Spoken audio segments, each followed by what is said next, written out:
The wall is Detroit. Detroit. It is invading you with cellular truth. The sail is a grid, it bites. It tastes of rind. The rind is a tether, the tether is a word. The word is a prayer, it does not know itself. The rind is knowledge, it knows the grid of your mouth. Detroit lives inside. It is solid with industry. Smog is the image of the cell, it is billboard cool. Billboard. We walk the High Point Casino rift solid as your teeth. It breeds educated men and women who die at night. They live in the opening of the wall. The wall is their head in the grid of the day. They make love to its image. They make love. Its image is fear. They make love to its image. They swallow it whole. They float on the surface. They smoke traffic lights and creep into millennium high on necessity. Their memory is a wound with 40-ounce dance sobriety. It is a weapon. There's death on the political grunge of votes. Her art cafe grunge, smelling of cheap flesh and Cadillacs. Communion at 6 p.m., the altar of time. We move like snake oil rhetoric against the grid. Its texture is boxed cheese. Time card rape, it sounds like money. Chance is stuck in the mouth of the city. A holy war of blue team prisons and collages of bullet love. The holy pride of steel. Juggernaut movie-only mesh of jettison nucleus revolution. Storefront misery and little sister's grip. The knowledge of the wall like us is telephone tightrope hustle. Tricks of mythology and canned champs of quick grits and game. Hungry for mess sandwiches of luck. Chasing chance at the gold fin the Coney Island beauty of deep sleep. We wait for light. Amen. The hole in your head is Detroit a stop sign. Movement is skillet fried chance. Fast food prisons of sweat. The grid is rhyme and freeze the Mac money. Anger and rolling your pork joint boxes of meaning gleaned as paychecks. Lip wrap, dances of gas, spots, vanilla dreams, and black muscle mysteries of veins. Requiem for needles. Fried into data brew. Lick at the bone of the grid. Wet with desire. Mickey Mouse country bars, multiple shots of rose falling through the hole of supper to engage. Pedestrian Bible thumping midnight shift screaming jeopardy at the wind. Eyes Rolodex windows of glitter. The way home is scaling a hope. The naked chest of chance, the pork pie slow wit of God. Skin is the coffin slow shaking Monday dice. Aim for the top. The sleep, benediction. Chance is the road to Nirvana. Disc jockey's funk nerves of Sunday, the playground of Jesus. Wet cup messes of five-star hotels, 10-cent orgasm of telemarketing heroes. Only a dime. The war roots and techno-themed landscape stage for policies of carcasses. Rusted wine on grid of the day. Images of strangled chance aborted at the mouth. Lucid! I pray to small. Lucid! I pray to small as chance.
Woo.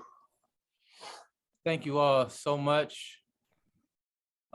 It is so beautiful to see your faces pop up on the screen. Welcome to Horizons in Poetry 2022, which is made possible by the John S. and James L. Knight Foundation. This opening video that you just saw was created by Ascended Visions and features Ron Allen's recording Merchant of the Open Grid from his CD Painted Mind Code. I am Owolabi. I am your host for this series, and I'm so excited to be here with Larry Gabriel, and we want to welcome you to Horizons in Poetry 2022, our intergenerational bi-monthly gathering of poetry, creativity, and memory. Horizons in Poetry was founded by Ron Allen, Wardell Montgomery, and John Mason in 1982 in the Cass Corridor of Detroit. This monthly open mic series ran for over 2 decades, and it was hosted alternately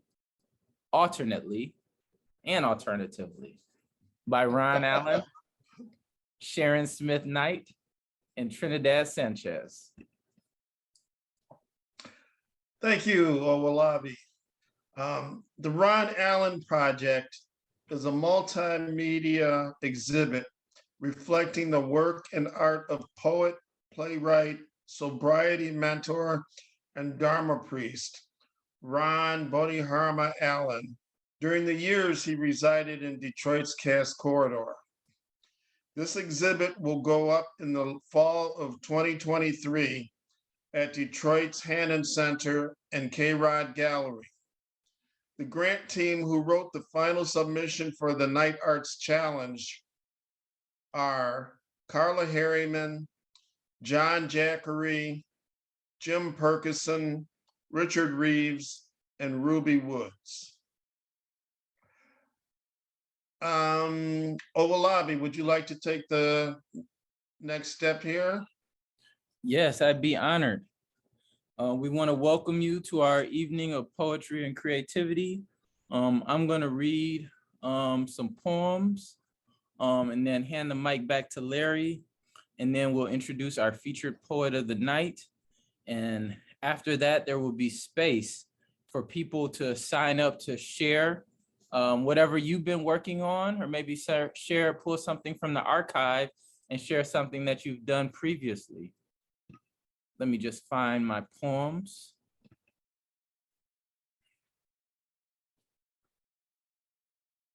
This poem starts off with a quote from Jacquese Lemon from Mississippi, and he says, "And I know that the worst of Mississippi wants me to be hard.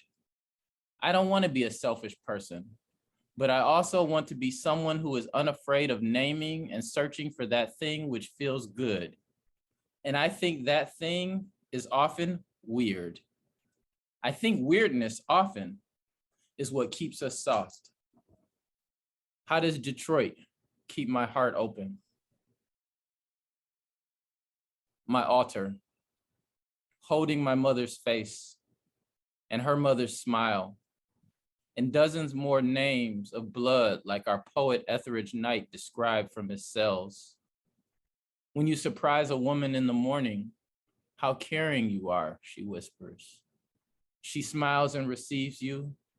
You brunch together, faces in squares, electric impulse across miles. We dance with elders. We protect the same elders. We fail to protect so many, the pains of hundreds or thousands. The elders laugh and dance, which protects us another day. You ask how my son is doing. He's almost 5 feet now. I struggle to father the next generation. Every day, my sister emails me a poem she designed. Unspoken pains talk to me. To keep it clean, I struggle. My heart, my apartment, my cells, everything. We study French together. Manistique, Livernois, Grachet, beaucoup, bros who say je t'aime as we transition, and peace as we greet. You accept me, though I'm not hugging now. Global sickness. We bump elbows, minds bony, anxious. The number of genders out here on these streets, more than 2. The excitement you feel when your mentee receives an award that you applied for. When a mentee moves to California, the hell away from here, and is glowing on the beach, drumming in the crowd, collapsing into dialysis chair, a fire, an empty lot, handmade, green chairs, garden, incense, smoke, pushing the mosquitoes away from us.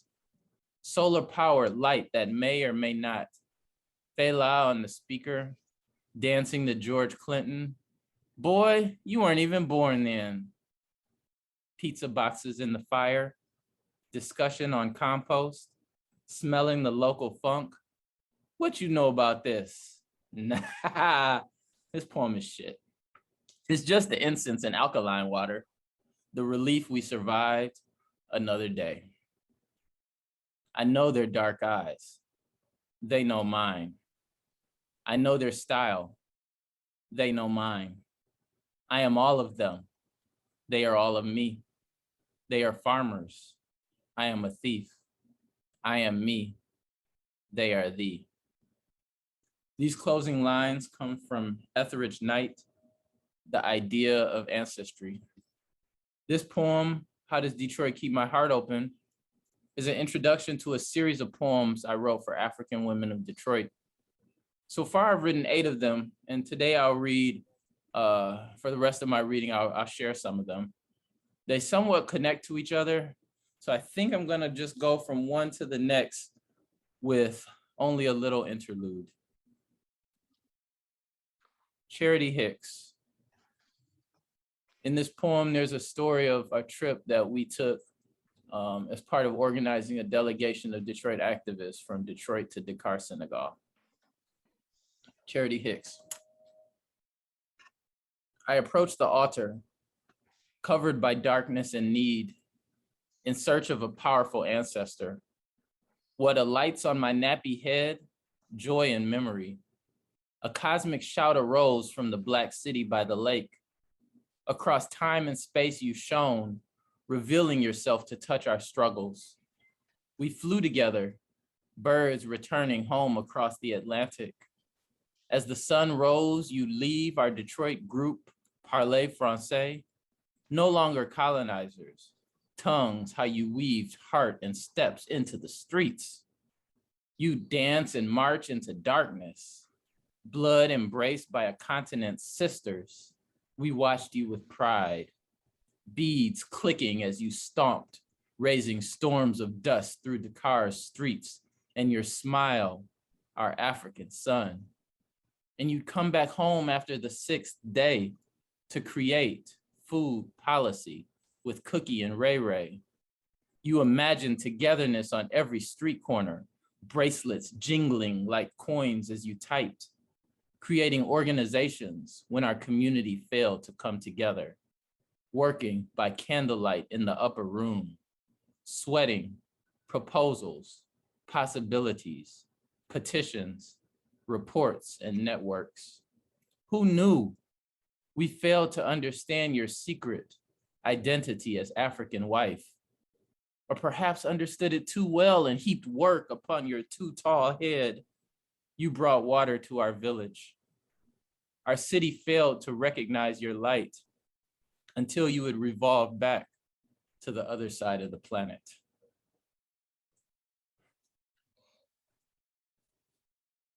Monica Lewis Patrick, written after the film screening of a documentary called The Future's Been Here. Monica Lewis Patrick. Congregation gathered because devils were active in the front lawns of Detroit, holding wrenches and hardness. Metal hearts told the cameras, we are just doing our duty. A spell cast upon the workers. Paychecks wave in front of faces like temptations from demons. Let the church say amen when the Christians kneel among a million dandelions growing, to evict and to crank nozzles to shut off water from the homes of tired mothers who can no longer wash away their sorrows in Detroit. But on this day, Tuesday, Friday, Monday, Thursday, morning, Monday,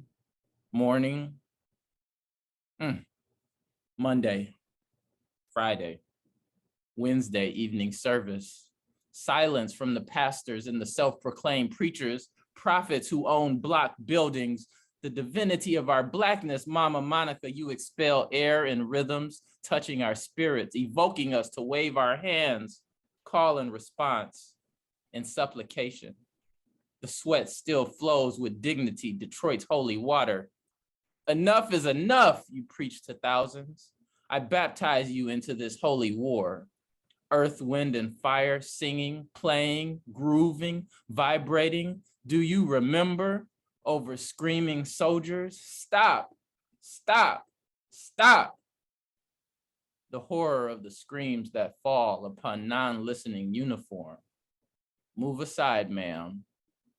You are blocking this man paid in pennies, driving from home to home, from block to city block, kneeling by this struggling home is worshiping. No, he's working. No, he's turning, praying for forgiveness. No, he's earning, living, just as you are, Queen. We rebuke you, officer. We rebuke you, spirit, unclean and coercive. I see you, big sister, auntie, mama, and I hear my people yearning for Detroit, our future, our million miracles.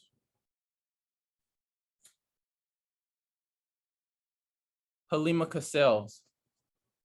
Halima Cassels is a Detroit artist from the North End, just a few blocks over from where I live. If I looked the other way, I'd be looking in that direction right now. And in recognition of her artistic contributions, her face graces a huge mural on the side of, I think it's called the Chroma Building, right near the boulevard.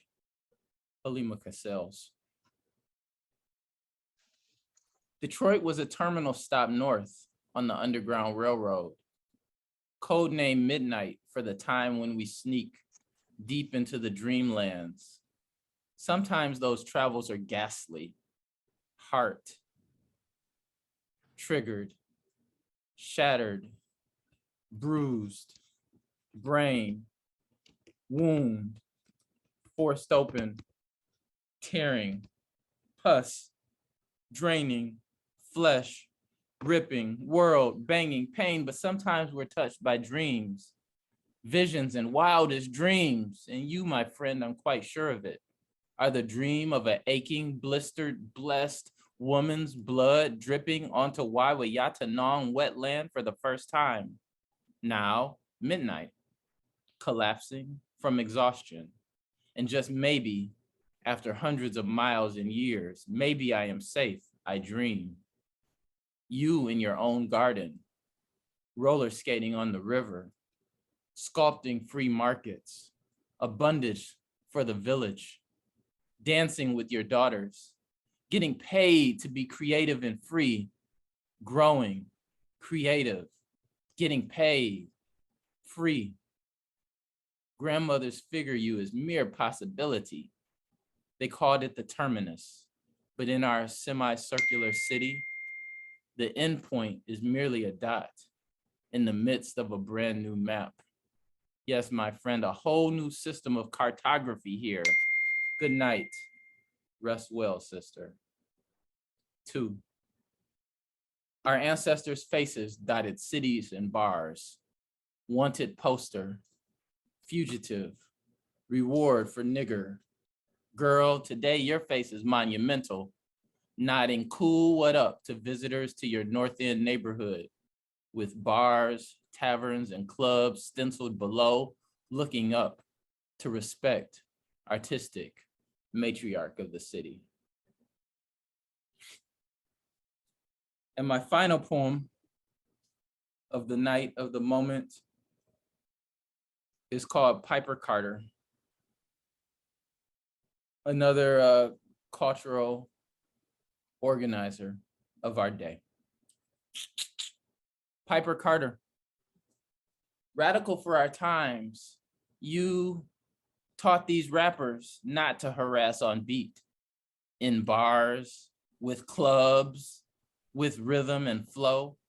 Some put the poison verse down at the weekly mic and picked it right back up in the crowded parking lot.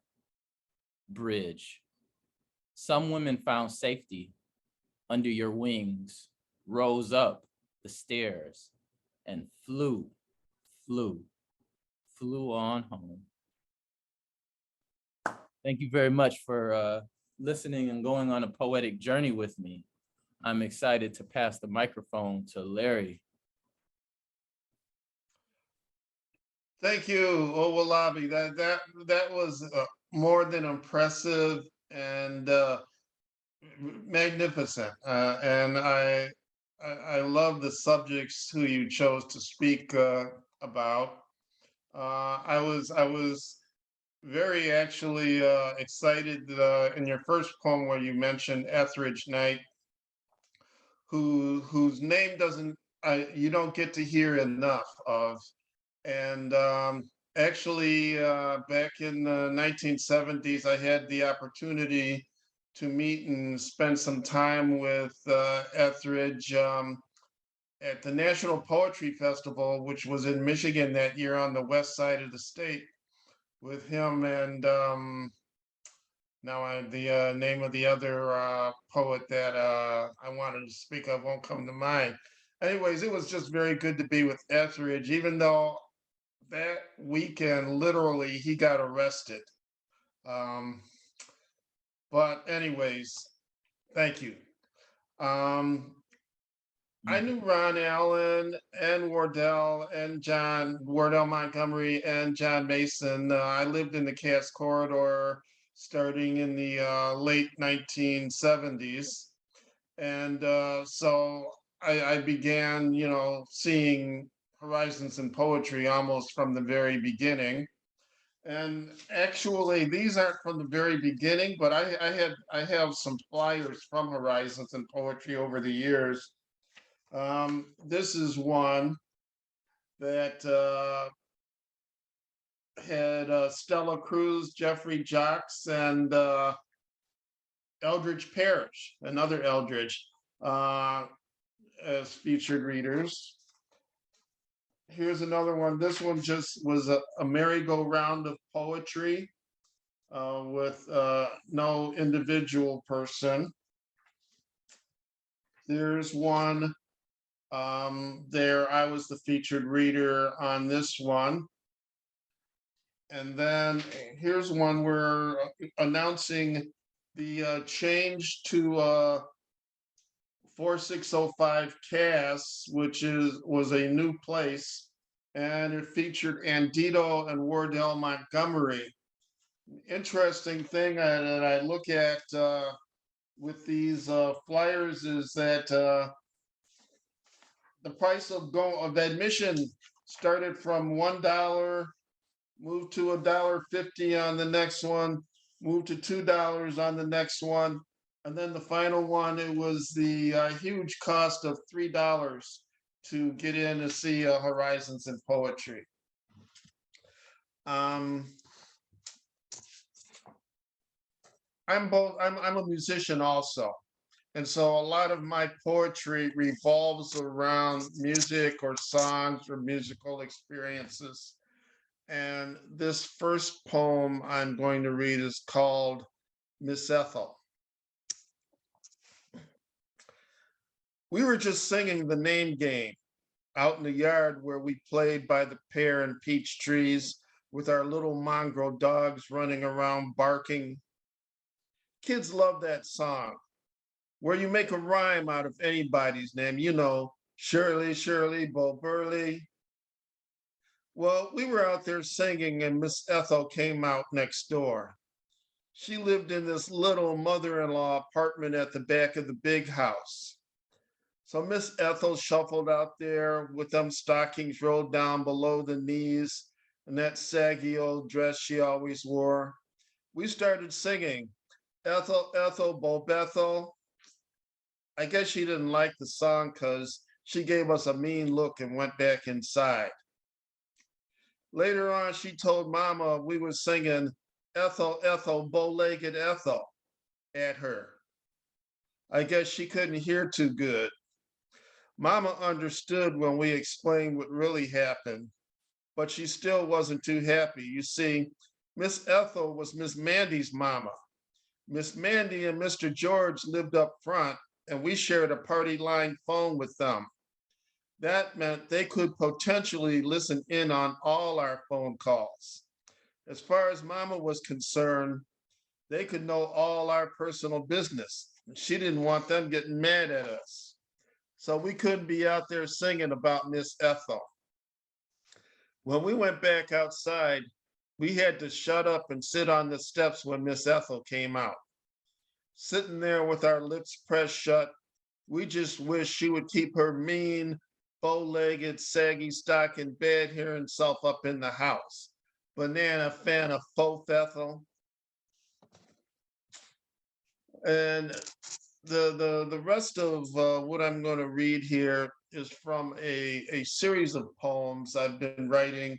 Actually, it's an idea that I had for many years and could just never really get it together as to what it was going to be until now. As a matter of fact, many years ago, I was working on it and I took it to Ron Allen to ask him about, what he thought or if he could give me some help.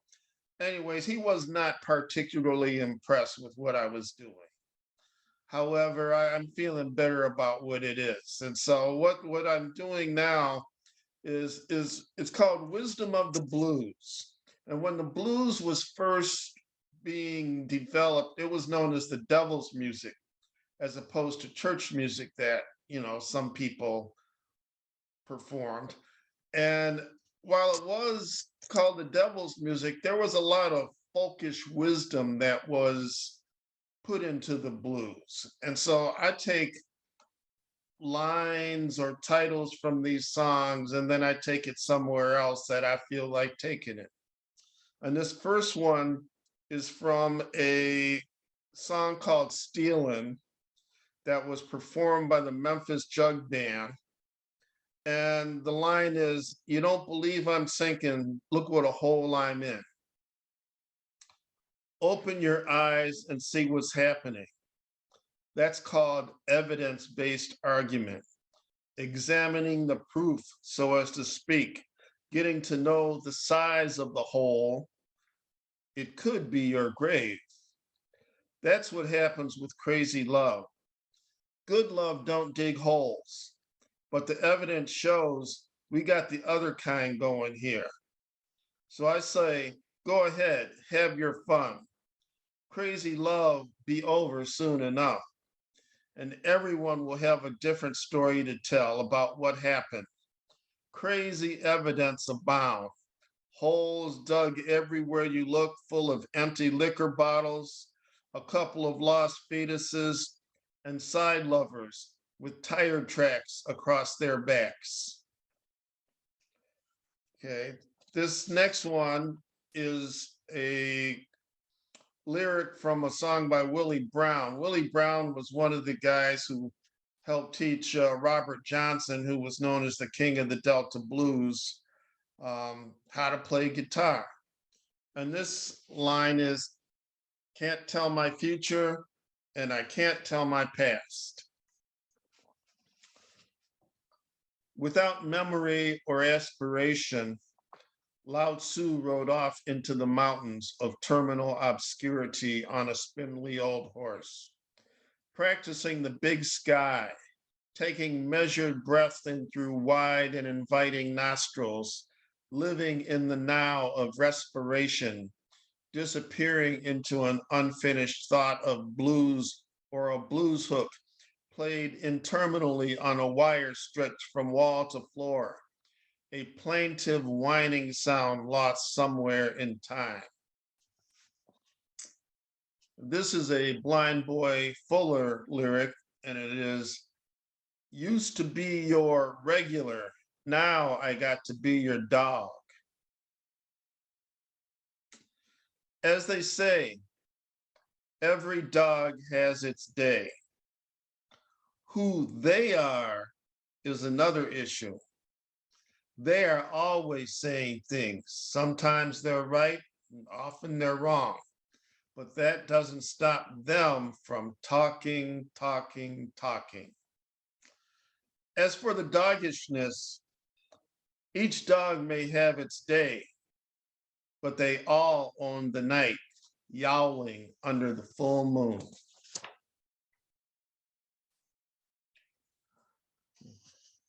This next one is from the Reverend Gary Davis. And the Reverend, he used to sing a lot of songs in the bars and clubs and whatnot in the traditional blues world.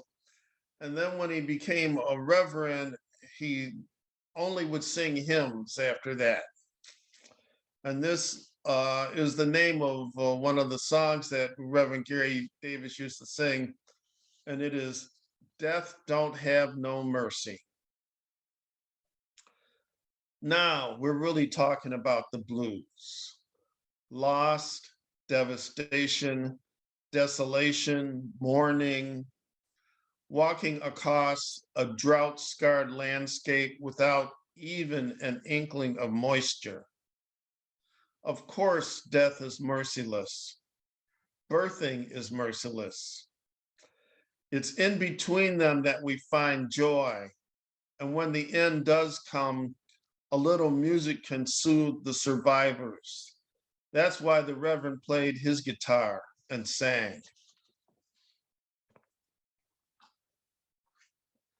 Okay, this comes from my having attended Catholic schools as a youth. And well, actually, I went to Catholic schools all the way up through high school. It wasn't just as a youth.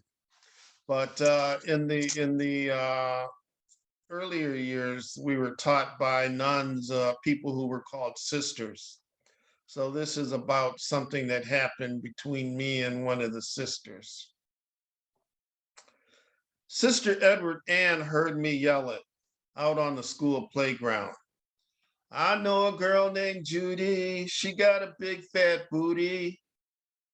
It was a statement of ignorance. Despite the fact I had 5 sisters, at 10 years, I knew nothing of booties or any other part of female anatomy, or anything of booty desire that someday would consume my consciousness. All I cared about was the musical rhyme, the sound as it rolled off my tongue, the joy of the couplet ere I knew what one was.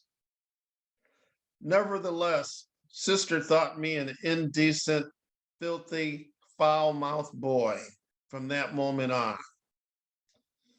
Could be it was her own big butt that shamed her in my words. Anyhow, she summoned my mother to school to argue my damnation and corruption. Though to my surprise, Mama defended me against the nun's overblown accusation that I was in fact a good boy. And Judy, I hope my words did not sting. Truth is, she was a slim girl, though memory could not attest to her looks.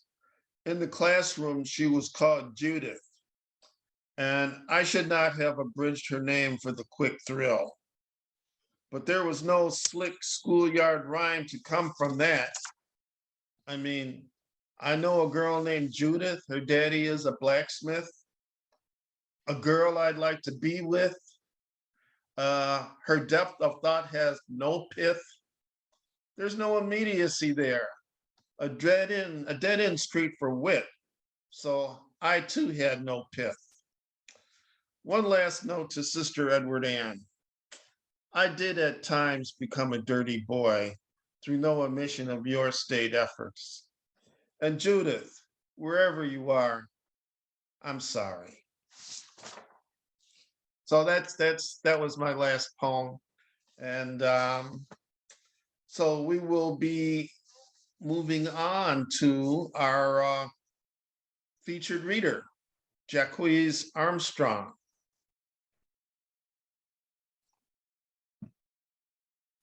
Owolabi. I'm going to start the introduction for Jacquese Armstrong, and after Jacquese, we'll have an open mic.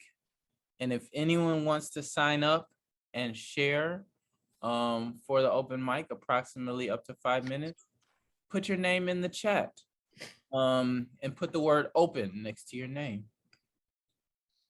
So with no further ado, we have Jacquese Armstrong, the Horizons of Poet. There's a bit more introduction here.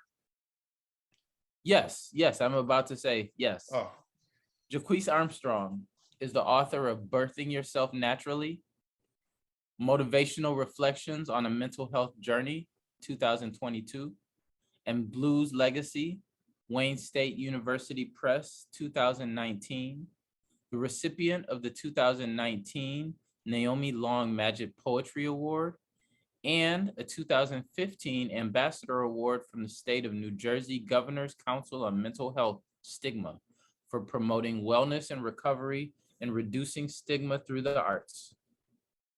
okay. Thank you, Owolabi. She's been a cast member of TMI Project Storytelling Performances, Black Stories Matter, Every Word Spoken, and Alone Together, Stories of COVID-19 in Quarantine. Jacquese's work has been published in Midnight and Indigo, Linden Avenue Literary Journal, Ourselves Black, Stellium, and others. She holds a BA in journalism from the University of Toledo at Toledo, Ohio. So let's all welcome our featured reader, Jacquese Armstrong.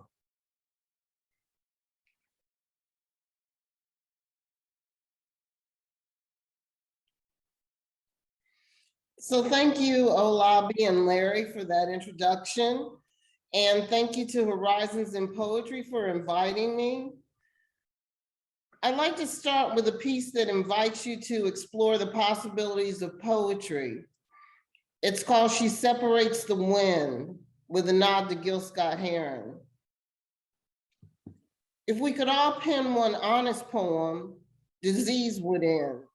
A calm explosion of natural births, poems writing what they see, blood pouring in the streets, existence denied, footprints triggering a need for cleanup, casual cruelty resulting in graphically violent death, government sanctioned injustice, storm clouds pushing the fluid insanity of insensitive mania. Turn it around just to let you know a poem is a revolution. And freedom is the untamed wild child of my dreams, never in my arms like a lover unrequited. The vision to take flight. On the ground, masticated lay a bouquet of hearts. And my words with wings poetic speak love over emptiness. Can't heal the world with a poem, but you can cause the revolution to be televised mind by mind, socket to socket. A poem can be a door if you walk through it. A poem is therapy for souls lost in tribal synthetic giddiness of everyday American life. Is a radical notion, is real, is life, is warmness, light. Is electric design balancing on a tight wire, daring to be seen in a red tutu. And I write myself into existence daily, take wings and fly. Missions of word ideas playing on metaphoric ground, elusive of your fancy. I write myself into existence. Poems are incentives to disconnect from conventional wisdom and plug into Technicolor tuning fork maze of note dissension. I write myself into existence daily in revolving door poems, phone booth poems where you can change into Superman, regal sister tree poems tracking the seasons, do or die, jump off a cliff poems hoping to sprout wings. I write myself into existence in the world I want to live in, word by word, concept by concept, until it collects a malleable imprint on my brain, projecting vision, vision to presence. And then I do take wings and fly. So since we're commemorating Juneteenth this month, I thought it would be appropriate that we create a memory mosaic out of verse. I say we because I only write and read the words. You give life to them in your mind. I'd like to begin with a piece about language and sounds from Blues Legacy. It's entitled, Woke Up This Morning in the Middle of a Poem, in the Middle of a Cry for Humanity. I can't recall a language I feel. I say I can't recall a language I feel. I can't recall a language I feel is my own. And you came to me with reason and sanity, but I heard your voice in a language not my own. You spoke it so I could hear, I could see and feel, but the language antiseptic, not my own. I approach this conundrum with a sound, no whimper, no weep, no timidity of voice, weak cop sound. Sound fills empty spaces and castigated partitioned souls. Sounds fill empty spaces in partitioned souls. Sounds fill empty spaces we know we have forgotten but never knew. You sell your soul sounds American among voices of hate, contempt. They use your sound for their gain. I guess you got to eat. I clutch my sounds dear to my chest, let them approach a voicing. I guess I'm lonely. Lonely, lonely for hunger and truth. I guess I'm lonely, lonely from the injustice that robbed my cry or wouldn't hear it. Lonely, hear my cry. Tried to break it down for every you to dig like I heard in the 60s and 70s, but that language never graced my ears, and so I alone wolfed the cry. Wolfed the cry that slept on a back porch waiting for a summons. Wolf the cry keeps my soul in a state of readiness, language not my own. Wolf the cry approaching that blues sound, that jazz sound, that hip hop, and even that gangster that insists on calling me a slave name because I know he's in pain. I'm not angry anymore. I just approach a sound. I can hear sounds. I can see sounds, can speak sounds, feel them. I clutch them to my chest, my brother, because the killing has to stop. I clutch them to my chest, dear brother, because the selling has to stop. I clutch because contempt, hatred, fear have to stop. I clutch them to my chest, dear sister, because the self-hatred has to stop. I clutch them to my chest, my sister, mourning has to stop. As we approach sound, sound, sound, our only language, all we know.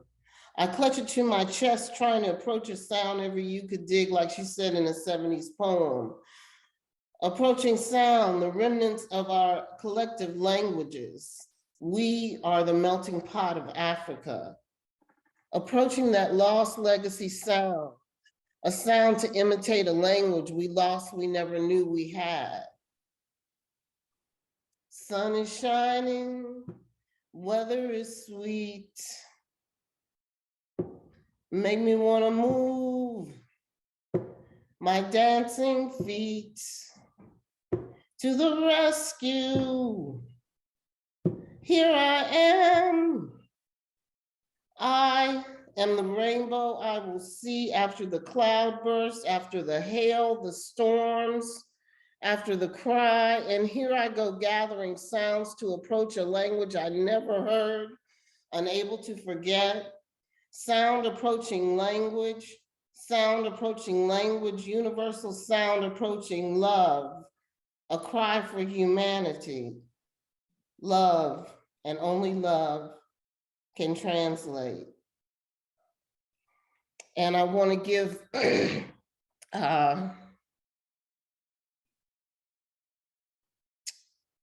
what should I say?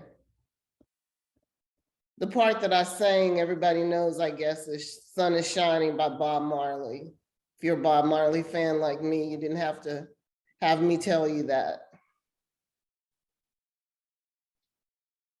So this next piece I'd like to share with you, I kind of happened into at the Whitney Museum at an exhibit where I found a corner to write because a David Hammond's piece started talking to me. And this is called Don't Insult My Ancestors. And as I said, it was inspired by a David Hammond's, a mixed media called Chasing the Blue Train.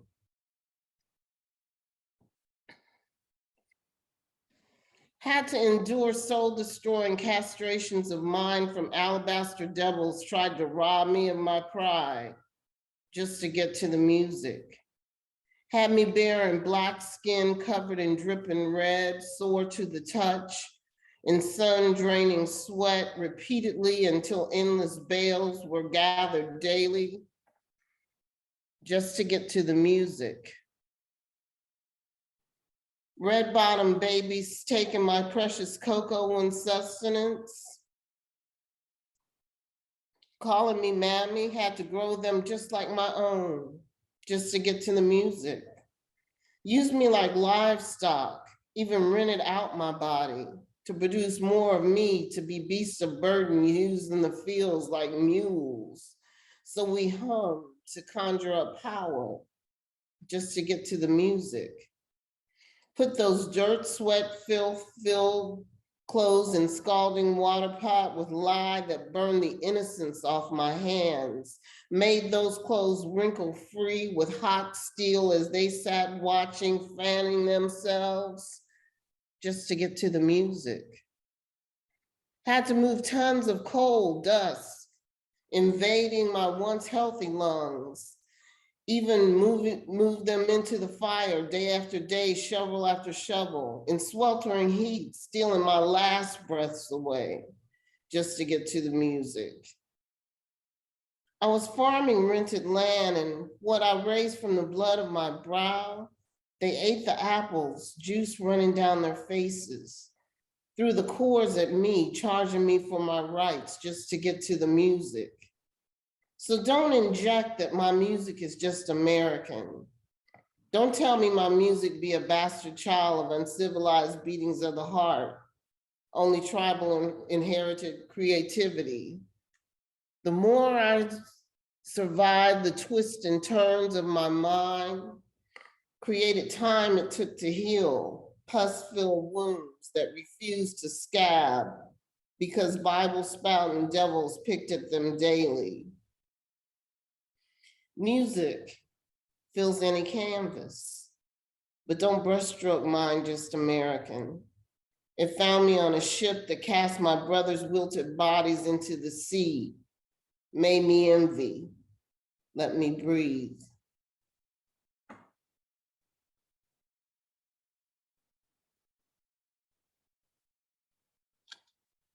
So music plays a large role in my poetry, and from time to time I invent or write a verse about jazz musicians I listen to. This is called Coltrane. This is called Night Train. Unjailed cyclical knowledge, rolling a bicontinental brain, frees the spirit as a river liberates dirt, it erodes from banks. Thought processes flow again. Make some slow sense of you and me, and I start to laugh out loud and smile to myself, rocking to a vibe. Coltrane is a healer. After collective folk have had their day on my head, I let the blue train run through at night. Only freedom train I know.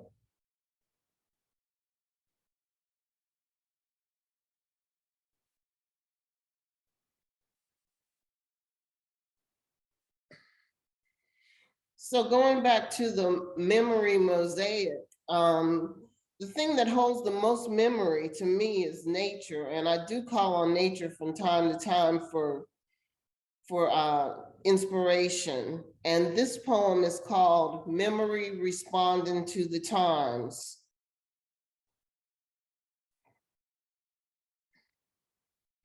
Memory and branches tend to suspend fruit.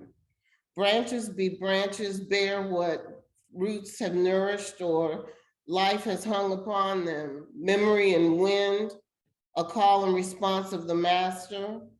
Sing songs through time because that's all it knows to do.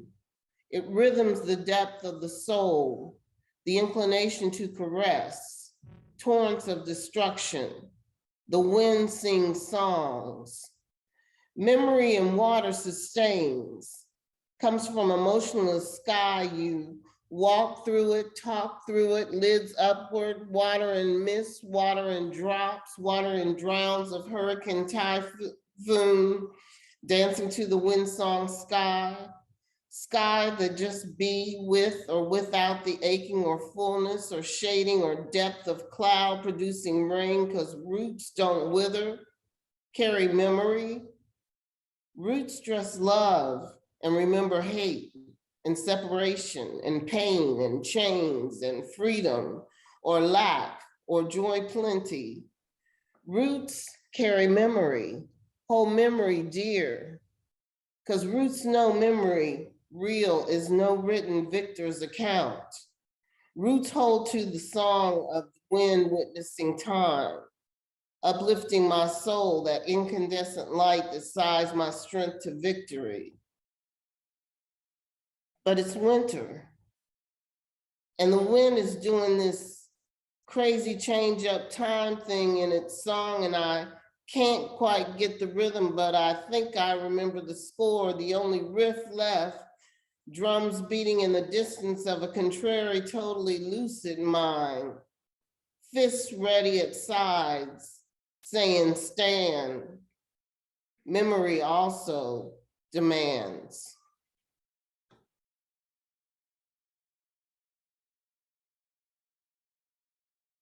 And this next poem is for the sisters. It's called "'Cause I Am." I am the warrior princess, translucent black crystal time evolution of djembe heartbeat kings and queens who set the day in rhythmic regality, refuse to eulogize living definitions. I am not plastic, do not sell myself to the plastic gods. I am sparkling diamond strong, scintillating facets of me, of us. Winds hurl sticks against me, cut the face that will not be broken. My ideas wrap around me warm like any mink coat. I am the brainchild of thrift and duality. There is a use for everything. Confetti rains from above. I am. The survivor of survivors. I don't need a name boat to announce my presence. The blues is my paramour. I am music. Can't find a groove without me. I get frantic funky, wipe away that rhetoric you telling me I'm in your face, and I swing truth and cultivate it. Brilliance, twinkling stars float from the sky. Blind innocence long escaped, but my smile like an emerging sun brings illumination to your dull-knifed world. My hair scents of violet ginger, hands not cuffed, feet not shackled. I dance the dance of hope, prosperity, self-love, and brotherly embrace. My intonations reverberate, honey dripped, intensive color, brief menace of time. You want to catch me with the net you throw into the sea, but I elude you until the designer in you tailors an approach that makes me want to be caught. Let the winds caress. I am Nefertiti, captivating. Schools only suffocate me with what I already know. The universe within, I have only to ask and then bask in sun. Knock, the latch door opens. I run with gazelle's swift grace, won't stop for rest. Explosive spirit, my makeup is not hideous when I sweat. My rose bushes blossom rich, positively red. I am the brash, brilliant colors of invention, the notes of remorse, the brushstroke reality, the bricklaying of fantasy, the bronze clay moldings of genius. My tears nourish the inheritance garden. I don't walk on stilettos. My feet firm on soil, make whole impact with the terrain. I won't tip through life for anybody. You can tell by my gait I got it covered. Tonto, without the Lone Ranger. Roll out the mud cloth rugs for me to walk on barefoot, because I am.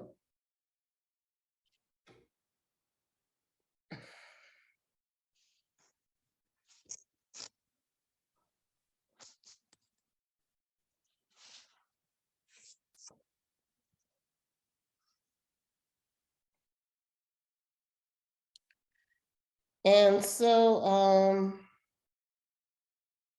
this next poem, I lost my aunt recently, and I was blessed enough to have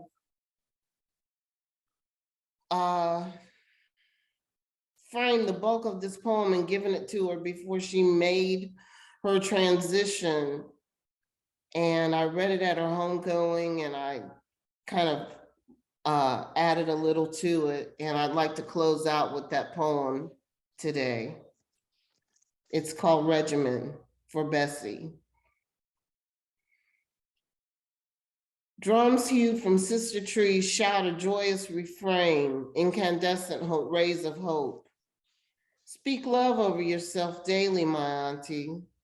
It is your armor, your shield, a covering passed down from conscious loving Black hand to conscious loving Black hand with a quick kiss hug before leaving any outer doorway.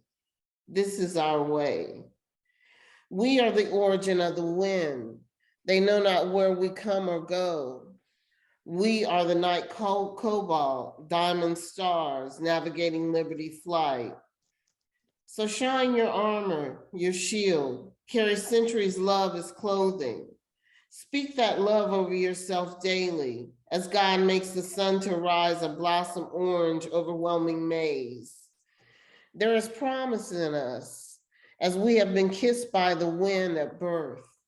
Magic words placed in our hearts by ancestors to inspire wings. So if the day comes when we find our cups not overflowing, we see it neither half empty or half full. We are simply grateful to hold the cup. And the wind, remembering our promise, lifts us upward and we fly. But now, Aunt Bessie, you captured promise. The wind remembered you, you are free and you fly. And we are reminded to give thanks in every situation. And I am thankful simply that you were here to love. Thanks be to God. And thank you, everyone.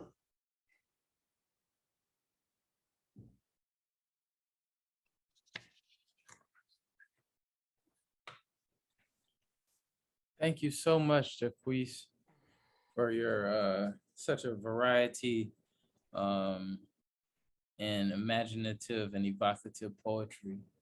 Thank you. Thank you. At the end of today's session, we'll have time for discussion or questions and answers. So if there's anything, comments or questions that these poems have evoked, please write them down. Is that okay if we do that with you, Jacquese, after the open mic?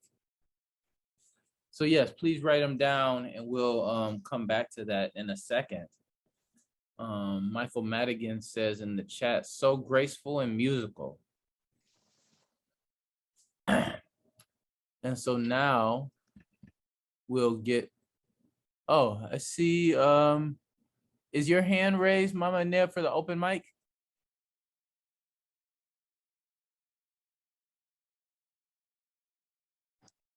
No, actually, Owolabi, I just wanted to make a comment, but I can wait until later on if you prefer. Okay, that sounds good. We'll do that at the Q&A part and have you go first. Is that all right? Okay, fine. All right. All right. So it looks like we've got some people who want to read in the open reading session right now. Ruby Woods' name is up there at the top. No, wait a minute. No, Ruby's not at the top. I can. No, I'm my thing has slid down. I'm sorry. It looks like Jim Perkinson. Yes.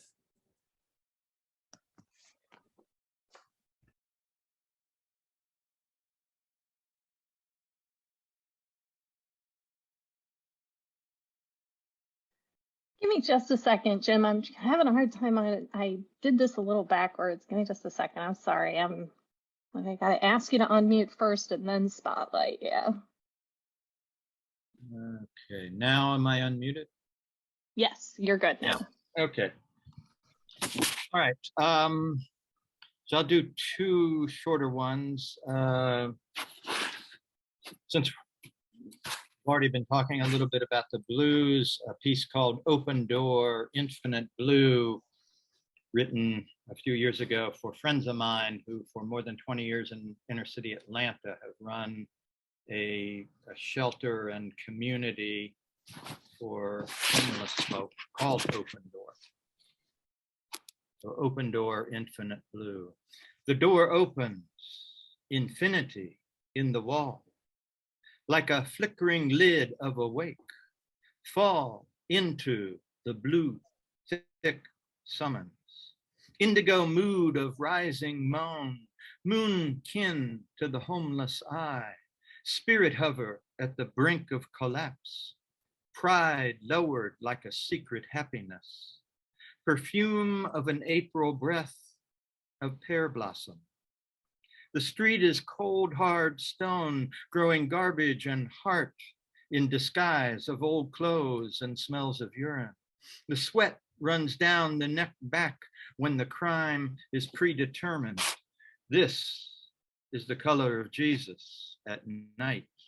Cobalt vision of release under duress, marine expanse of glistening cool, a sax note without a beginning, Dixie jive hollers after sundown, the scent of jasmine and rose, the sky-wide grin of snow. The door stands aglow. It smiles indiscriminate. Enter the aperture, open the lid, climb the light down to the dark rind of time, birth yourself like the first rhyme, flower from the bottom up, grow between the toes of your neighbor, love your lover's flavor, test all resolved by the face behind the bar, find yourself at the table of despair and break like bread there. Be eaten, be wine, be blind as the kindness of a friend, flowing as dark as blood, knowing purple is the mother of the blue, blue, blue brother of truth. Sing the blue, sing the door open, sing the blue blues croon of the rising tide of unrepentant poor, hoping in the wide open door, in the wide open eye, in the dark hide of God. Crawl inside, ride, ride the blue note home. Okay to do a second one, or should I go off the mic now? Okay. A second. All right. Second one is called Jumping from Heaven and Landing on the Ground. White settler eye in my head, seeing God at the dead body end of bread, broken in hand, sands of time falling towards the end, sending prayers up and life down on the ground again. Red people's red blood like Abel, still weeping in the loam, buffalo roaming through the heart, no longer on the land, salmon canned to be served on the table, sandwich between the spam and the lamb, larder waiting fat to be carved from the cow bowed at the knee like an Our Father to the cleaver. Drink my beef eater, but a kettle drum reverb fevers my nightmare dreams of dread comeuppance like a rust ahead, learning Arawak tricks of survival, staring straight through my fear. Maroon croons from the outback of Florida, Seminole red leading renegade white and escape black to repel the 1816 Anglo attack, and Jesus now broken back into native roots and corn mothers, fry bread and bison head dragged in honor of sun, moon eye glowing from a height even God fears, deer and leering fox, eagle drift like a smoke signal over South Dakota rock, imprisoned in a Jeffersonian deadpan face, waiting rivers racing with climate change waters to climb the sky, rain on the unblinking eye, ice the cracks with slow flaking truth about the lie, undoing missionary hubris that it all began in the impossible mathematics that nothing plus one can equal anything other than dead. There's nothing sacred about three when the holy is a multiplicity of twos, bartering bull, elk, scat, and pollen into everything. And the ceremony that saves is a black rhythm coalescing with a red version of instructions given from the belly of coyotes, never ceasing laughter. And I awake softer and wanting finally to listen.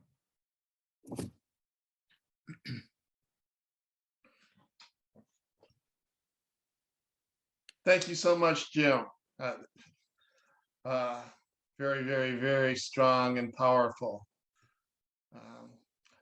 I would mention that Gloria House, who is in the audience here today, one of our great elder poets, and she mentions that Jacquese's Blues Legacy was published by Detroit Broadside Lotus Press. So thank you, Gloria. And the next person who wanted to make a comment in the open was Lucia Duskin, who I'm not sure, but I thought I saw you at the Orchestra Hall concert a few days ago. Lucia?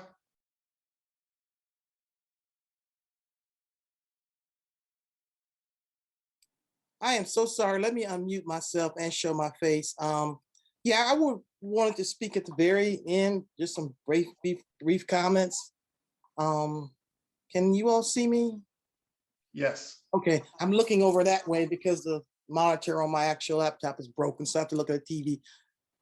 I'll just be spontaneous just for a few moments to say this has been so wonderful. I'm seeing people that I've known for 20, 30 years. Wow. I'll speak some more later. I'll give others a chance to read their poetry, but this is awesome. Thank you. I'll speak later again in detail with some more comments. Thank you. Thank you. Thank you. We have next on the poetry open mic, Michael Madigan.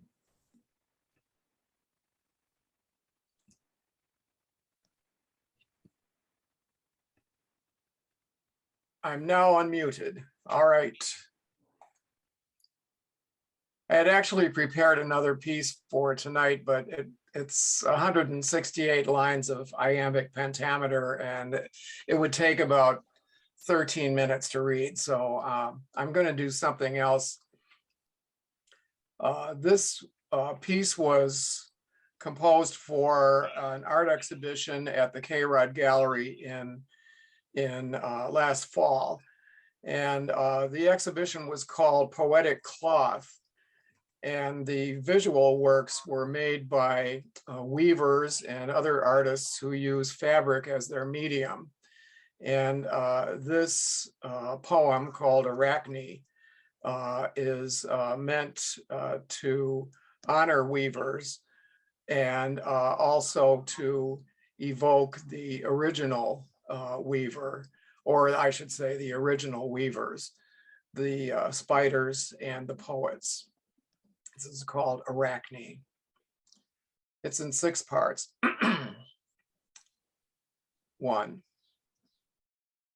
The gentler seasons come, and in my garden, in the 100 chambers made in slouching, knotty orchards by the tangle of tall flowers there, before the sudden winds come shaking through within those dappled chambers, in those languid months, she spins and weaves of filament and sunlight, limpid veils, less as a guard of modesty than cunningly to tempt the soul with luminous suggestion, drooping lush along the rounded streams of atmosphere. 2. Her silver shuttles spin away untiring as the wakeful poet freely writes. She fashions fabric on the vapor as his verses plot the page, as his complaints and inclinations circle to the center of the question. Syllable like sea foam drifts to utterance. Sheer strand descends on strand. A silken carpet spreads upon the phantom floor. A daylit screen comes down across the commonplace. So she with silk and light disguises artless things, and he with sound and ink perfumes the plain. 3. Soft structures lie beside me on the sweet grass, on the pages softened by my usual returnings, structures creased by frowns and laughter. Just as there are reeds beside the lake, as there are soft things, white things in the blue above my head, she strings a diadem of dewdrops, pearls that shudder at my touch and hang upon the air. He tacks together breaths and sighs that free, carouse and disappear, things given substance on the loom, arranged from the invisible. 4. She does it for her mother, and he does it for a stranger. She, her subtle tools, the poet his, her act a dance between the vines and cattails, his a ritual of blood and cleansing in the always early dark, compliant branches reaching for her patterns, hues through restless prisms, changing places on his lines. His texture is like so turning into text, her separate shreds composing irresistible abstraction. But the sentiment, the flow to speed and effort are the same. 5. Go climb the air, creators. Gather the unraveled skies. Entwine the winding river, grassy fields and trees in bloom. The red of sunrise, tumbling clouds brimful of rain.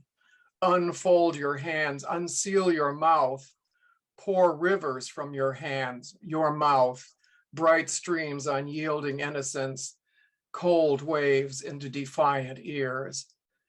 Begin it at the edges of the native things that even closed or inward in their pose are open to the void.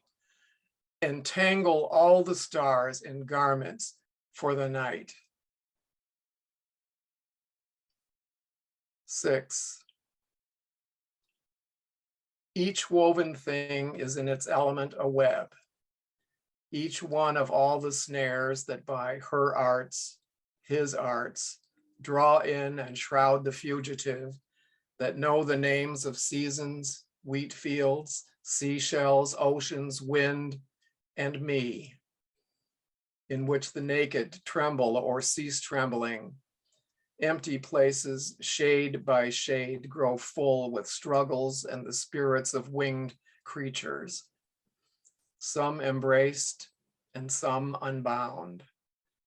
And she, he, finished, linger, hanging all the while like life itself suspended by a thread. Thanks for listening.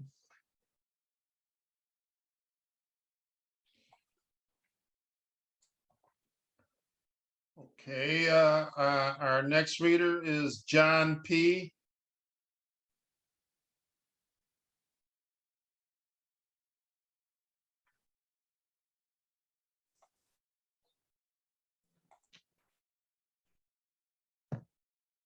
Okay, thought I was running a little bit later, but all right. So Ron and I, we used to talk about a lot of different things: theater, poetry, playwrights, musicians, lots of musicians. But two of the poets that he sort of turned me on to, when I read their work, kind of inspired me to write a little too. First one is called "And Still Falls the Rain" for Bob Kaufman. I listen to the erosion of statues asking chiseled questions that fall like rain and shatter silently on deafened ears. The earth, oblivious to my brother's final dissolution into nature's base elements, coddles the atom bomb like a tumor hardened in the heart. Only the monotonous rain of machine makes an impression far off, like ripples of thunder beyond the horizon. My brothers tremble and faint as nations align themselves with bones cast according to ancient traditions, whose symbols are lost to the book of changes. My sisters weep caustic water, the sap of plexiglass and dreams, barren like the rain. As conquerors sail between tombstones, sextant in hand, eye to the ground, smiling. Statues melt in the serrated hands of unscrupulous bones, the sulfuric remnants of abraded, windswept dreams, melting at the cloying touch of rain. I listen to your dissolving, my statues, my brothers, sisters, that unsolicited communion with the earth you have fought so long to remove from your barren, seedless heart.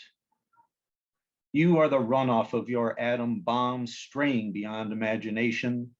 You are the splintered fragments of Polynesian totems staring at the sky, slaking your thirst in the dirty, ashen rain. You are the heart's genetic memory, bellowing at the sun, bursting at the seams in your final moment beneath the terrible gaze of God, unfathomable, untenable, alone.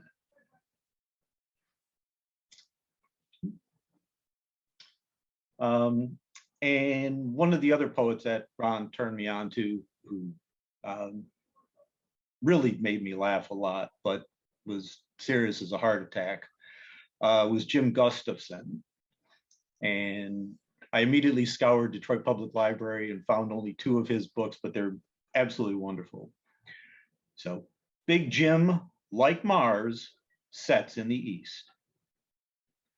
I saw Big Jim on the horizon stage once. Didn't know whose bullets he was firing from that sawed-off handgun or what the joke was about being born again. But he fired spit and spleen at the dipsomaniacs burrowing beneath the pavement. He fired Lacerda and three other undocumenteds from their jobs as Texas-sized washers at the coin op on Woodward and Peterborough. He fired clams and warm, wet flatulence at Tom's fine bait and tackle, coating the walls and the minked patrons with a fine brown patina.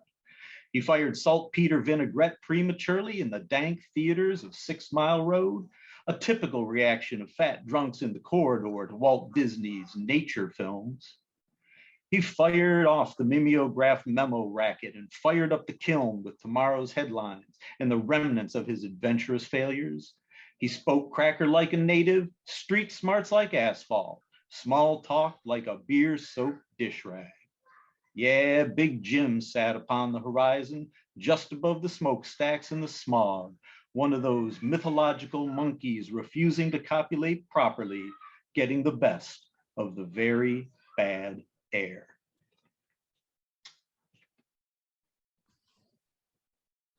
Thank you so much, John. Next, we have Autumn Caines on the open mic list. Thank you, Olabi.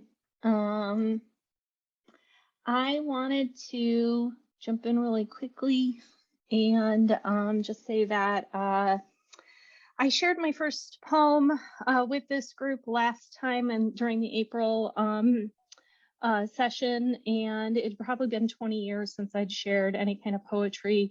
I'm a little embarrassed right now. I have a poem, but I haven't written it yet. So I apologize for that, and I have to ask everybody for your forgiveness a little bit. The poem that I would write would be about women and their bodies and their agency over their bodies and the policing of bodies. I'm very passionate about it, but I have not written the poem yet. But I did want to make a quick announcement that if you are in the Detroit area and you haven't had a chance to sign the petition to amend the state constitution, I do have petitions available, and I'm willing to drive them. There's been several people in my personal life who don't go out to farmers markets and art fairs and things like that, and they don't get the person on the street who comes up to you, and it's just really helpful for them. I'm going to put my phone number in the chat, and if anybody would benefit from me driving a petition over to you to grab a signature, I'll wear a mask. We can just stay out of the front porch. It takes 30 seconds. I'm more than willing to drive a petition out to anybody in the Detroit area to get a signature. I also do have a fair amount of technical skills, and there is a lot of talk right now about some of the digital privacy things. So if anybody would like to talk about that, or if anybody would like advice around digital privacy, if they are concerned about those kind of things, I don't know everything, but I definitely can point you towards some resources. So I will put my number in the chat. I respond to text probably the best. If you call me, it'll probably go to voicemail the first time, but then just leave a message and I'll call you right back. So I owe you all a poem, but I do have that poem. It is in my heart, but I have not written it yet. I hope it's okay to use this time for that. Thank you.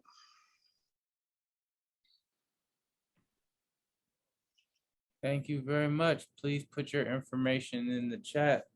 And that's a reminder, we're moving closer and closer, starting to transition to the open conversation. We have 2 more poets, I believe. And then we'll open it up and let the conversation flow. Next. You can skip Ruby. I believe there's a new person. Are you sure? Yes. I was about, yes? Yeah. Yeah, yes. Okie and dokie. Yes. Well, then we have one more poet of the evening. And she joined the open mic. Please welcome, please show warmth towards Carlita Lawrence.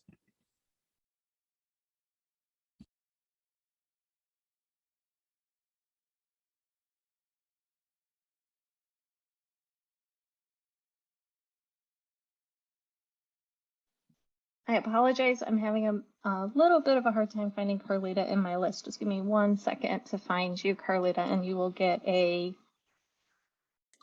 She's under Ritzy, R-I-T-C-Y.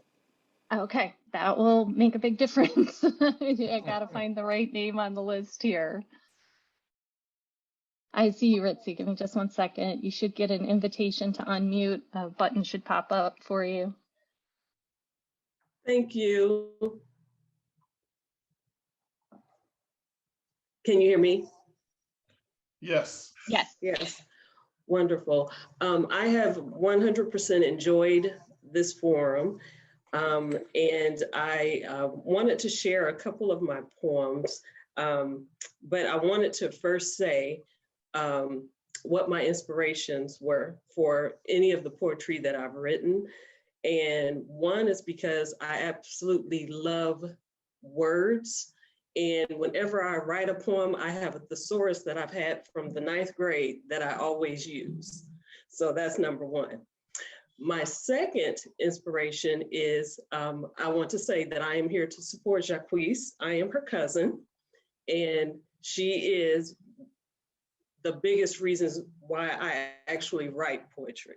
So the first poem that I wanted to read is called Nightfall. The moon rises and the sun sets. Time passes and the earth's curtains are lowered. Night lights illuminated by millions of twinkling stars high above, strung together, yet existing separately to produce the most resplendent scenery of skylines and high-rises ever invented. Tranquil peace without deliberation that produces a transcendent atmosphere that makes one smile without knowing. A blanket of security that covers and warms our inner spirits, hours upon hours of God-created beauty. Time devised, yet applied by the prerequisite of closed eyes, not allowing many to absorb the natural splendor for which it is there to provide. Attempt is a must in order to experience this wonderment, because the moon rises and the sun sets, time passes and the earth's curtains are lowered. And then the second one that I wanted to share is titled If. If I were to open up my eyes, what exactly would I see? The reality that stands before me or the reality I want it to be? If I were to open my eyes, would it clear up any uncertainty? Certain of that situation at hand, but not quite certain of how it is to be handled. If I were to open up my eyes, would it make me any wiser than yesterday? I guess only if I apply it today. If I were to open up my eyes, could a corrective lens make it any plainer? Only if the astigmatism is a default of the vision and not of the mind. If I were to open up my eyes, if I were to open up my eyes, if I were to open up my eyes, maybe I could just see. Thank you.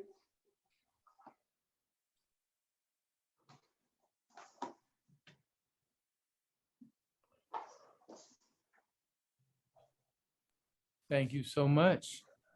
It's beautiful to hear all the poems, to hear them kind of intersect the theme of the eyes and the blues and the music and the words, kind of get repeated in everybody's personal ways, weaving together.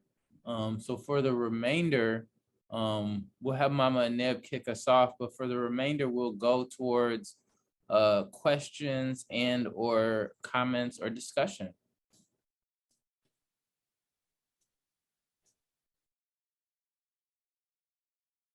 So first we'll have Mama Neb Gloria House.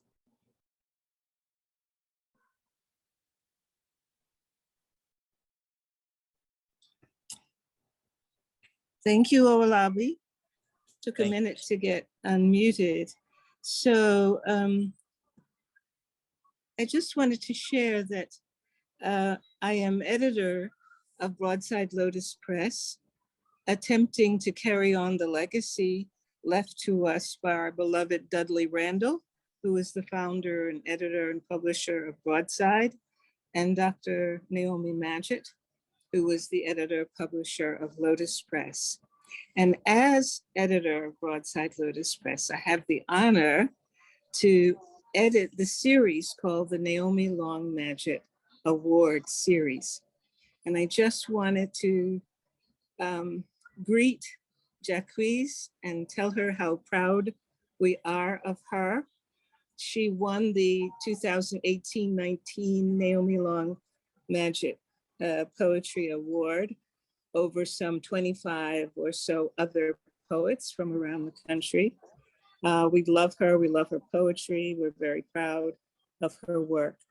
And for everybody on the call, I just wanted to make the connection that it's Broadside Lotus Press that published Jacquese, and also Broadside Press, under the direction, when Hilda Vest was the editor, published a book called Hippology. I don't know if Ruby has already made that connection between the series that you all are running now, which is so wonderful, and the book that Ron and Stella and Hilda published of local poets, Horizons in Poetry, Hippology, and Anthropology, Anthology. So maybe at some point we'll want to do a feature on that anthology, right? And hear some of the voices from that period. So that's what I wanted to say. Welcome, Jacquese. We're so proud of you. And thank you for being here with us. And thank you to the organizers, Owolabi and Larry and Ruby, for bringing you. Thank you for your blessed spirit and presence. Thank you. We are grateful and blessed. Is Jacquese still with us? I hope so. Wanted to. I didn't know if I could unmute myself. It's very nice to meet you finally. Oh, my.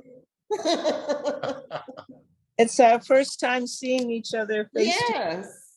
So we spent many hours on the phone together working on the book. Yes, yes. Okay. Great. Thank you. Thank you. This is Lucia Duskin. If it's okay, I'd like to make a few brief comments. Can everyone hear me? Yes. Well, first of all, this has been wonderful. And wow, I've got to get back to writing. Some of the people that are on, I've known for over 30 years. I too, a fledgling poet, read with Ron Allen. I am a poet in the Hippology anthology. But I haven't written much lately. But I just want to say how much poetry has influenced me. It's influenced me as a teacher. It makes me a better speaker. It makes me a better communicator. Having written poetry, having been published. And I just want to get back into it, but I celebrate this effort. I am a member of Broadside Lotus Press. I'm a graphic designer with the press. To Jacquese, I want to tell you that I was a designer of the book cover and did the production for your book, the pagination, and it remains one of my favorite book covers. And hearing your poetry, I just, wow. If I did justice to your work, I'm happy. And I feel that when I heard it from what I read, which inspired me with my ideas, I think we had a really good outcome here. Again, thank you, everyone. I miss Ron Allen. He was such an influence. But hearing the poets that knew him and were inspired from him, that lets me know that his legacy continues. I'm glad to be working with poets, even if I'm not writing. As a graphic artist and graphic designer, that makes me feel like I'm connected. And I'm thankful to be working with Broadside Lotus Press on the book cover designs. And I look forward to more events like this. Thank you, everyone. Thank you very much. Thank you, Licia, for the book cover. It was great. You liked it? Awesome. Great. Like it was fun to put together the ideas. Yeah. When I approach a book, I Anea works with me real carefully to make sure that I have a sense of it by providing me with the manuscript and the main theme. But I'm still always a little nervous. Because I'm bringing my visuals to what you write. And I really like hearing your work in addition to what I read. Thank you. Thank you. I just want to say I'm glad to see Lucia here. She actually designed a cover for my self-published book, Daddy Plays Old Time New Orleans Jazz, back in the 1980s. Don't say 80s no more. And and she mentioned that she was a teacher, and I understand that you teach also, Jacquese. Yes? No, I'm not a teacher. I do workshops. You do workshops. Okay, so when you do writing workshops? No, actually, I do self-care and mental wellness workshops. Oh, okay. Through an artistic lens, kind of artistic types of things. Mm-hmm. Yeah. Like art journaling and poetry and vision boards, gratitude boards, that kind of thing. How do you get people to, open up when they're, like you say, part of it is poetry? People who may not have written poetry or tried poetry previous to that, how do you get them to approach it?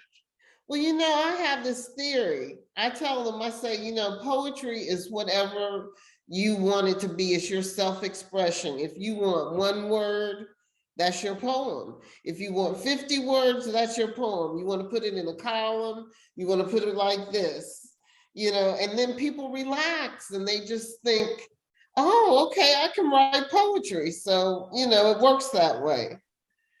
Because basically, for the use that I'm using it for is just to communicate your feelings anyway. But people come up with some very, very good stuff. I'm amazed at the people that say that they can't write, and then they come up with some stuff that I'm like, wow. Jacquese, it's Ruby. I wonder, Autumn, if you can share the images that I sent you, because I read your book, and for one thing, as I was reading, I pictured you as a child, writing on the walls, writing on scraps of paper. Just, it seems like you were just innately writing your entire life. And I picture you with yellow pads all over the place until you got a computer. And then you were just online writing. But you have a series of poems in Blues Legacy, and I just wanted to show folks the two images that inspired you to write, I believe, 5 poems about this one is this is I'm forgetting the title of that one. One is the blues and the other one is what the heck? I forgot the name of that one.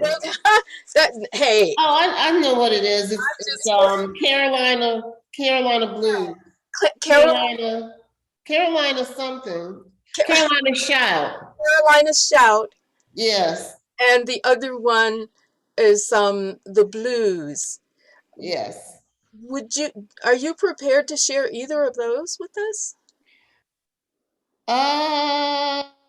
Can I? Yeah, I could if you could wait a minute. I'd have to bring them up on.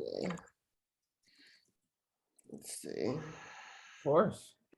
Because I thought, wow, that 5 poems about the same 2 paintings and different manifestations. It's so powerful. Let's see. Who are the artists? Romare Bearden. Romare Bearden. It's Romare Bearden's collages. Okay. He will write a poem for you. Right. Yeah. Right. Yes. Let's see.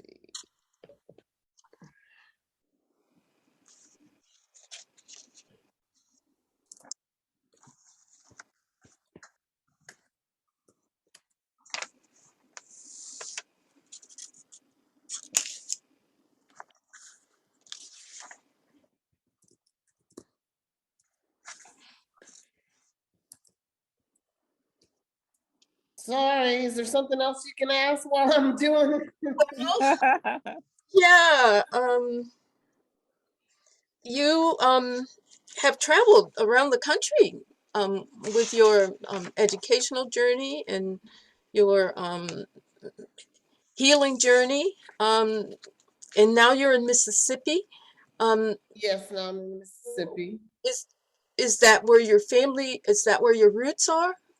No, not really. My parents, after they retired, they retired to teach at Tougaloo College in Mississippi. So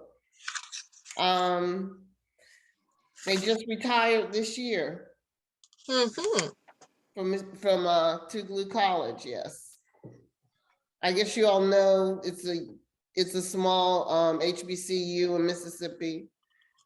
Yes. Yeah. Yes. Mm-hmm. Okay, so the one I picked to read is The Bandsmen. I call it Carolina Shout 4. They look like butter wouldn't melt on them. I mean cool, but intricately wired, each in his own musical time zone. Music their only religion, playing the sacrament. Black notes dancing on white paper encased in bars. The bread. They drank more than water changed wine. The Bible, life. This was their world, small as they did, wild as hurricane wind on a beach somewhere. They gathered when blue darkness fell, hid in the light. The brightness burned their eyes, parting the drapes on their blue morbid fate. In truth, the clannish Christians wanted them, too damn free, escaping the angular blind poverty, soul-seeking oppression, escaping the cage feel of nigger on the skin, always on the run, in the know. They picked up their horns preparing for sacrament and began again nightly. And that was The Bandsmen. You can see them in the blues. Right. There. Remember that poem. Thank you. Thank you. Okay, Autumn, you can, you can put those away. Does anyone else have a question for Jacquese or comment? There we go. Is there? Go ahead. I was going to ask you, Jacquese, is there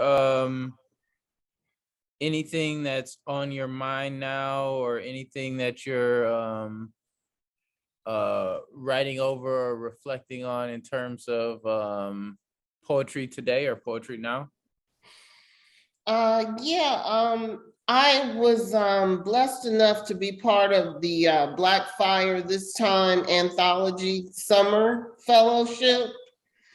And as such, I chose as my project to work on a monologue. I'm just gonna get like the outlines of it together. And basically it's based on my my healing journey and a parallel towards the Black journey in America.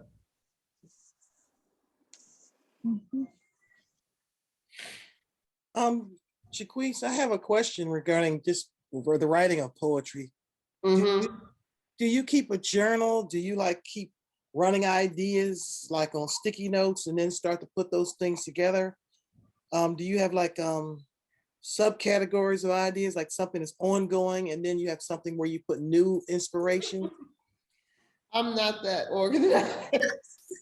I know I'm not. No, if it occurs to me, then I write it. I put it on my USB. That's the way it goes. Yeah, and then usually my thinking will bring me into a collection. Yeah, I could sense that when I was looking at your manuscript, reviewing it. Yeah, because if you're inspired and you don't somehow capture it, sometimes you lose that inspiration too. Mhm. And I find it to be a problem as I'm thinking about writing again. Thank you. You're welcome. Jacquese, Yes. I was wondering, you recently relocated to Mississippi? Yes. Okay, so is there anything about that place that makes you think differently about your writing or bring something different or new to your writing?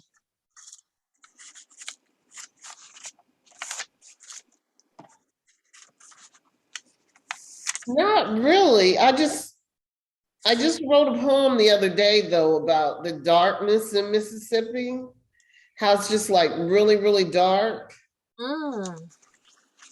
The darkest dark. And that's about the only thing that came up because it's like it talks to you. You know, it just kind of opens up and tells you what's been going on. Ooh, So yeah. Mm-hmm. that's fascinating. Other than that, yeah. Mm-hmm. We want to hear that one. You really want to hear that one? Yes. Yes. Sure. That'll help us move towards closing out. We'll love it. Okay, let's see. Let's see.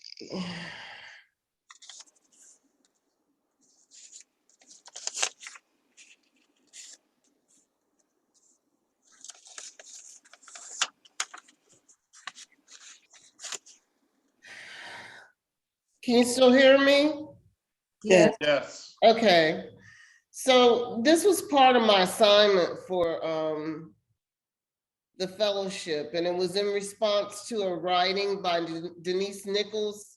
If anybody is familiar with Freshwater Road. Yes. Denise, Okay. so I know her work.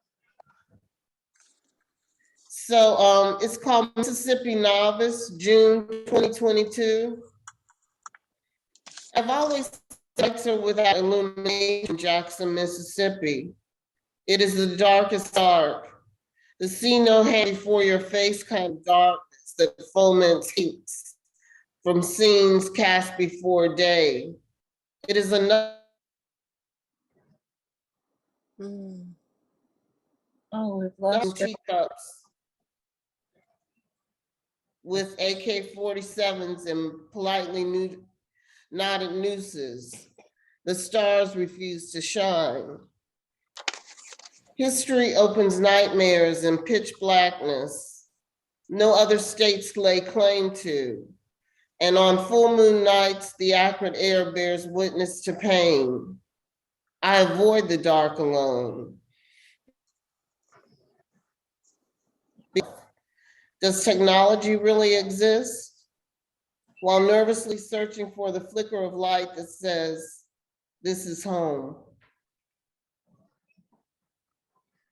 Ooh, Wow. I love that darkness of the sun. Okay. Well, thank you, Jacquese. I want to say I have thoroughly enjoyed your reading tonight, and also enjoyed your things that I have, read and listened to as I prepared for this evening with you. So thank you. I want to thank you for myself. I want to thank you for everybody who's involved with this at Horizons in Poetry, and I truly hope to see you again sometime. Thank you. I don't know if you can hear me. I think I'm frozen.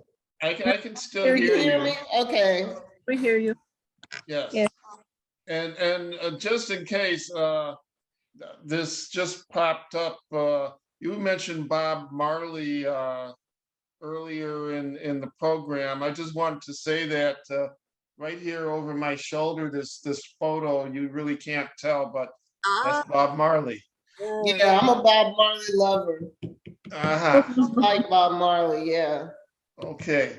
Well, again, thank you. And I just feel like you have given me a gift of your presence and your poetry. And I just can't say enough about how much I've enjoyed this. Thank you That's so much, and thank you for having me, and thank you, Miss Woods, and it was great to see you, Miss House. And it was great to meet you, Miss Duskin, and everyone else. Thank you so much. You're more than welcome. Okay. Bye, Rita. Thanks, everybody. Okay, our next Horizons in Poetry reading will be with Malika Favorite on Monday, August 29th at our favorite time, 7 to 9 p.m. Malika Favorite won the 2016 Naomi Long Magic Poetry Award for her collection Ascension, which was published in 2016 by Broadside Lotus Press. Her publications include Dreaming at the Manor on Finishing Line Press of 2014, Illuminated Manuscript from New Orleans Poetry Journal, 1991, and Malika recently won the Cosmographia Books Prize for Spiritual Fiction. Her novel will be published in 2022. Fantastic. Excellent. Excellent. Congratulations. Excited. I want to say thank you to Dr. House. When I was looking to schedule the year, I called on her, and she steered me in the direction of the NLM poetry awardees, and so we've had a really powerful year so far. And Thank you for following up. So proud of them. Yes. And we will highlight HIP. We have another series next year, and we can do the hipology readers. Hipology, wonderful. That'd be great. Yes. Wonderful. We look forward to seeing all of you, hopefully. We look forward to hearing you, Malika Favorite, Monday, August 29th. And in conclusion, just to acknowledge the sponsors of the John S. and James L. Knight Foundation, and support by the Hannan Center and Kayrod Gallery in Detroit. And lastly, to acknowledge the grant team. They wrote the submission to the Knight Foundation and are currently working on next year's exhibit. That would be Carla Harriman, John Jacquese, Jim Perkinson, Richard Reeves, and Ruby Woods. They want to let everyone know they're still accepting any articles, playbills, photos, and other memorabilia, and will make a call for additional interviews in the coming months. So thank you all so much for joining Horizons in Poetry, and we'll be back in 2 months. Good night. The wall is Detroit. It is invading you with cellular truth. The sail is a grid, it bites. It tastes of rhyme. The rhyme is a tether, the tether is a word. The word is a prayer, it does not know itself. The rhyme is knowledge, it knows the grid of your mouth. Detroit lives inside. It is solid with industry.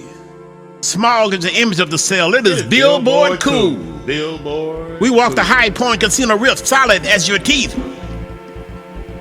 It breeds educated men and women who die at night. They live in the opening of the wall. The wall is their head in the grid of the day. They make love to its image. Its image is fear. They swallow it whole. They float on the surface. They smoke traffic lights and creep into millennium high on necessity. Their memory is a wound with 40-ounce dance sobriety. It is a weapon. There's death on the political grunts of votes. Her art cafe grunts, smelling of cheap flesh and Cadillacs. Communion at 6 p.m., the altar of time. We move like snake oil rhetoric against the grid. Its texture is box cheese. Time card rape, it sounds like money. Chance is stuck in the mouth of the city. A holy war of blue team prisons and collages of bullet love. The holy pride of steel. Jungle Rot movie-only message of jettison nucleus revolution. Storefront misery and little sister script. The knowledge of the wall like us is telephone tightrope hustle. Tricks of mythology and canned champs of quick grit and game. Hungry for mess sandwiches of luck. Tasting chance at the gold fin, the Coney Island beauty of deep sleep. We wait for light. Amen. The hole in your head is Detroit a stop sign. Movement is skill and fried chance. Fast food prisons of sweat. The grid is rhyme and freeze the Mac money. Anger and rolling your pork joint boxes of meaning gleaned as paychecks. Lip wrap dances of gas farts, vanilla dreams, and black muscle mysteries of veins. Requiem for needles. Fried into data brew. Lick at the bone of the grid. Wet with desire. Mickey Mouse country bars, multiple shots of rolls falling through the hole of supper to engage. Pedestrian Bible thumping midnight shift screaming deafly at the wind. Eyes Rolodex windows of glitter. The way home is scaling a hope. The naked chest of chance, the pork pie slow wit of God. Skin is the coffin slow shaking Monday dice. Aim for the top. The sleep, benediction. Chance is the road to Nirvana. Disc jockey spunk nerves of Sunday, the playground of Jesus. Wet cup messes of five-star hotels, 10-cent orgasm of telemarketing heroes. The war roots and techno-themed landscape stage for policies of carcasses. Rusted wine of grid of the day. Images of strangled chance aborted at the mouth. Lucid! Lucid! I pray to small. Lucid! I pray to small gas chance.